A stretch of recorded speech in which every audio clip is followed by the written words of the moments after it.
So very good evening all, welcome to young India academy online classes. So ఈరోజు మనము CDP1 extension ఆఫీసర్కి prepare అయ్యేటువంటి విద్యార్థులందరికీ కూడా మన యంగ్ ఇండియా అకాడమీ ఛానల్ని సబ్స్క్రైబ్ చేసుకోండి. అలానే మన యంగ్ ఇండియా అకాడమీ యాప్ని డౌన్లోడ్ చేసుకొని వెంటనే మీరు యొక్క CDP1 ఆన్లైన్ కోర్స్ని పొందండి. ఓకే, సో ఈరోజు మహిళా రిజర్వేషన్ బిల్కి సంబంధించినటువంటి అంశాలు చూద్దాం. మహిళా రిజర్వేషన్ చట్టం. మహిళా రిజర్వేషన్ చట్టము 2023లో చేశారు ఈ చట్టాన్ని.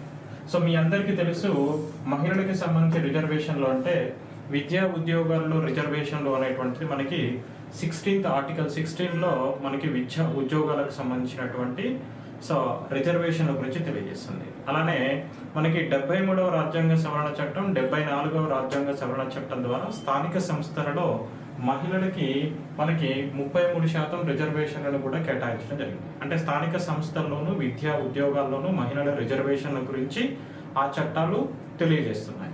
అలానే మరి మహిళలకి చట్టసభలలో రిజర్వేషన్లు అందించడం కోసం 2023 సంవత్సరంలో మహిళా రిజర్వేషన్ చట్టము అనేటువంటిది చేశారు.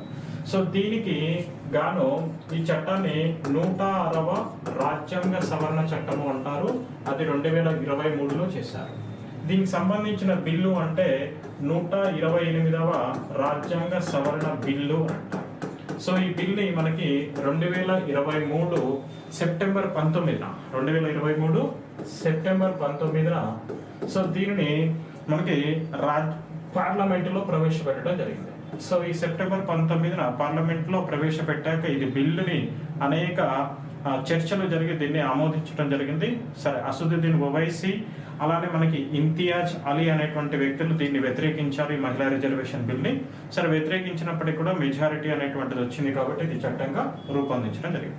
ఈ చట్టం ఏం చెప్తుంది అని అంటే మనకి లోక్సభలోను అలానే అసెంబ్లీలోను, చట్టసభలో అంటే లోక్సభలోను అసెంబ్లీలోను మరియు ఢిల్లీ అసెంబ్లీలో మహిళలకి 33% రిజర్వేషన్లను ప్రసాదిస్తుంది.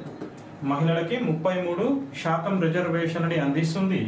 ఈ యొక్క మహిళా రిజర్వేషన్ చట్టం 2023 ప్రకారము మహిళలకి చట్టసభలలో 15 సంవత్సరాల పాటు 15 సంవత్సరాల పాటు రిజర్వేషన్లని అమలు జరుగుతుంది అని కూడా ఈ యొక్క చట్టంలో ప్రస్తావించడం జరిగింది.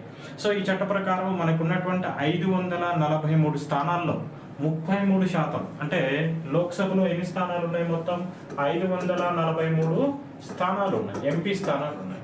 వీటిలో దాదాపు 33% సీట్లని